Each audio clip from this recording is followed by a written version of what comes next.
Oke, Pak Media Warman sebagai kader Golkar, partai pengusung Prabowo Gibran, seperti apa melihat Prabowo kemarin diserang oleh Anies dan Ganjar ketika debat, tapi justru elektabilitasnya makin tinggi nih. Artinya banyak masyarakat justru simpati kepada Pak Prabowo. Gimana melihatnya?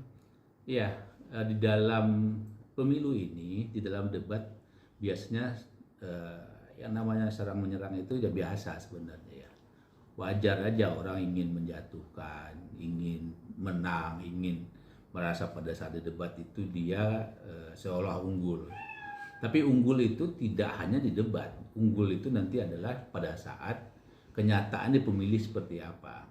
Memang pada awal-awalnya saya melihat bahwa pada saat kami dari Partai Golkar yang mendukung Pak Prabowo, ya Prabowo diserang seperti itu, ya awalnya di media sosial memang ya agak menurun ya. Tapi itu untuk kalangan mana? Nah, pemilih itu kan sama aja, suara profesor, suara dengan rakyat petani sama harganya. Nah, lama-kelamaan orang menyadari bahwa Pak Prabowo ini kan adalah calon yang mengusung keberlanjutan dan perbaikan terhadap keberlanjutan itu. Kita nggak bisa menafikan, sebagai kita manusia pasti ada kelebihan kekurangan. Nah, yang selama ini kekurangan yang mungkin dilakukan oleh Pak Jokowi itu pasti akan menjadi evaluasi bagi Pak Prabowo. Dan masyarakat sekarang ya menyatakan bahwa mereka hampir 80% puas dengan apa yang dilakukan oleh Pak Jokowi. Nah, satu sisi ada yang menyerang itu. Nah, masyarakat ada yang merasa jengah ini diserang seperti itu dan dia ingin buktikan, lu nyerang pimpinan gua liatin lu nggak bakalan dipilih juga. Ternyata setelah beberapa hari dari debat itu ya suara Pak Prabowo malah meningkat di surveinya. Dan itu adalah bukti bahwa masyarakat di bawah itu percaya dengan apa yang terjadi, apa yang diperbuat, bukan dengan janji-janji. Kalau janji-janji itu ya khayalan lah ya. Kita berdebat ya pintar berdebat, pintar ngomong, belum tentu pintar berbuat. Nah, itu yang selama ini menjadi basic bagi kami di Partai Pengusung Prabowo. Bagaimana strategi yang selama ini yaitu melanjutkan apa yang telah baik-baik dilakukan oleh Pak Jokowi, kita lanjutkan, dan yang kurang sebagai manusia pasti ada. Nah, itu menjadi evaluasi bagi kita untuk melakukan perbaikan. Dan insya Allah rakyat suka dengan hal itu. Tapi setuju Pak, kalau ada statement bahwa ini nama Prabowo makin meningkat pasca debat Capres ketiga kemarin Pak. Gara-gara itu nama Prabowo meningkat elektabilitasnya. Sebenarnya kalau dilihat di awalnya malah turun. Tetapi setelah saya sampaikan tadi bahwa masyarakat itu melihat apa yang dia lakukan, yang terima apa yang terjadi sekarang di masyarakat itu yang dilihat gitu ya. Umpamanya apa? Umpamanya Pak Prabowo datang ke masyarakat ya, memberikan sesuatu buat masyarakat menerima itu dan senang. Dan itu yang membuat elektabilitasnya tinggi gitu. Ya kan? Nah, program-programnya itu juga kerja dari partai-partai pendukung. Saya turun ke bawah ya, kepada masyarakat sampaikan, Bapak Ibu sekalian yang bawa ibu-ibu tuh, saya suka ngumpul dengan ibu-ibu. Bapak Ibu-ibu sekalian itu bawa anak. Saya tanya kepada mereka apa yang diinginkan oleh mereka terhadap anak mereka itu. Mereka menginginkan anaknya itu lebih cerdas, lebih pintar, lebih hebat dari ibunya. Caranya bagaimana? Caranya adalah dengan pola hidup sehat. Nah, itu menjadi program utama di Prabowo, bahwa memberikan susu, makan siang, segala macam itu bagi ibu-ibu, bagi orang tua, perempuan itu menjadi suatu ide yang sangat luar biasa. Saya mereka kemarin tanya, tadi jajan nggak di sekolah? Enggak Bu, kenapa? Karena udah dikasih makan. Nah, kalian udah pulang sekolah udah makan belum?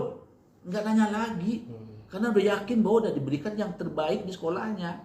Nah, hal itu ke depan itu menjadi suatu harapan bagi ibu-ibu bahwa nanti generasi kita ke depan itu adalah generasi yang memang jauh harus lebih hebat dari kita. Dari mana itu? Dari gizi yang diprogramkan oleh Pak Prabowo dan Gibran ini. Itu yang salah satunya membuat elektabilitas naik terus. Oke, berarti Bapak barusan berbicara tentang program ya. Tapi ada juga yang kontra ya, kabarnya ini mah programnya menghabiskan anggaran. Gimana tanggapannya Pak?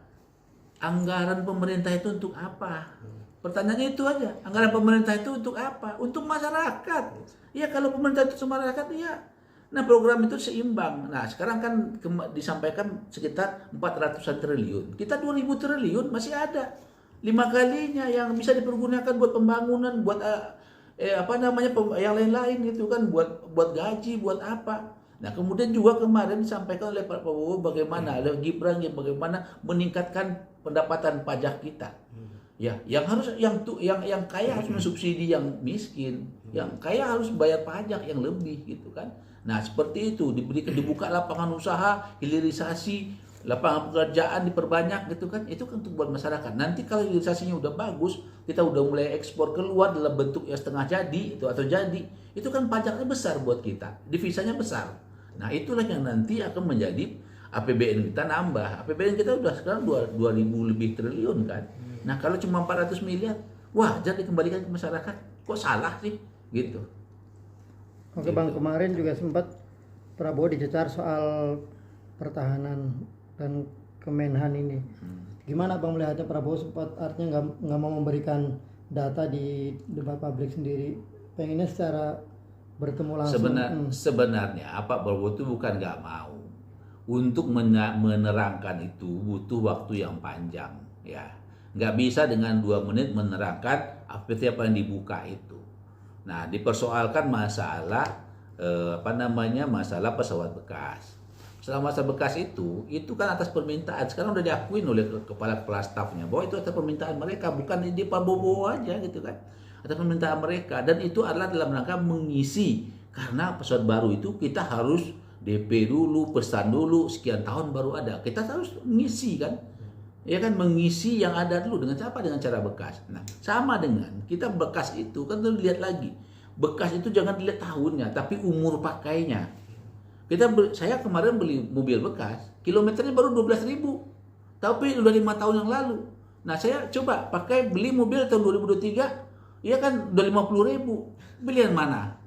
Bagusnya tuh 5 tahun, harga murah, ya kan? Baru dipakai. Nah, itu kan menjadi hal-hal dipelajari kenapa pakai bekas. Tapi usia pakainya masih baru, masih layak. Itu kan. Nah, tapi ditakutin, wah ini akan ini kan ini. Ya, sekarang coba yang dibeli bekas mana? Bekas dari negara apa? Dia memang nggak pakai kok barang itu. Dia karena apa? Karena dia keuangannya banyak, negaranya negara kaya, Qatar itu negara yang paling kaya kan. Dia beli barangnya baru itu nggak dipakai lagi. Sama dengan orang kaya beli mobilnya dipakai cuma nganter anak sekolah, besok dijual, dia beli baru lagi karena itu kan. Nah, kita beli yang bekas itu bagus kok gitu. Nah, hal seperti itu yang menurut saya yang masyarakat nggak tahu. Tapi Pak Prabowo diserang seperti itu, beliau ya terima aja, dijogetin aja nggak apa-apa gitu ya. Tapi katanya masyarakat menilai bahwa terjadi seperti yang Anda sampaikan tadi, elektabilitasnya naik. Iya. Itu positifnya. Gitu. Tapi kemarin yang jadi sorotan juga ada memberikan nilai kepada Pak Prabowo, ada yang memberikan 5, terus ada yang bilang 11 dari 100. Itu gimana Bang? Kinerja Pak Prabowo. Nah, saya ingin menanyakan apakah yang bersangkutan itu ahli dalam pertahanan nggak yang memberikan penilaian itu? Kalau dia guru matematika, ya kan, memberikan nilai PKK, bisa nggak guru matematika menilai PKK? Nggak bisa. Itu yang terjadi sekarang. Ya kan, guru matematika suruh beli nilai PKK, ya gitulah. Si Anies itu kan bukan ahli pertahanan. Ya kan? Ganjar kan bukan ahli pertahanan. Ya kan? Nah, kalau tanya lagi ke Pak Prabowo, Anies berapa nilainya kemarin di Jakarta? Mungkin akan bilang 0 mungkin kan bisa aja orang menilai 0 begitu. Ya kan? Tapi kan dia nggak mau gitu kan. Tapi nggak manusiawi. Seperti tidak bekerja sama sekali yang disampaikan. Kalau 5 oke lah ya. Itu mungkin dengan pertimbangan tertentu dia memberikan nilai 5 itu kan ya. Ganjar udah latah menyebut 5 dulu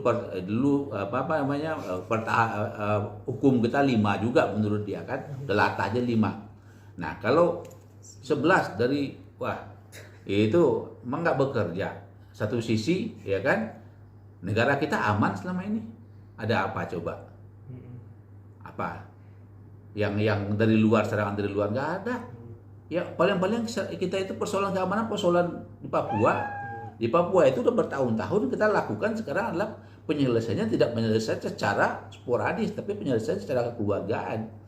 Ya kan, itu dilakukan dan nggak ada. Kenapa? Kalau negara kita kemarin diserang oleh negara asing, kita kehilangan pulau, kita kehilangan kedaulatan, nah itu baru kasih nilai 11 dari 100. Nggak logik itu. Betul.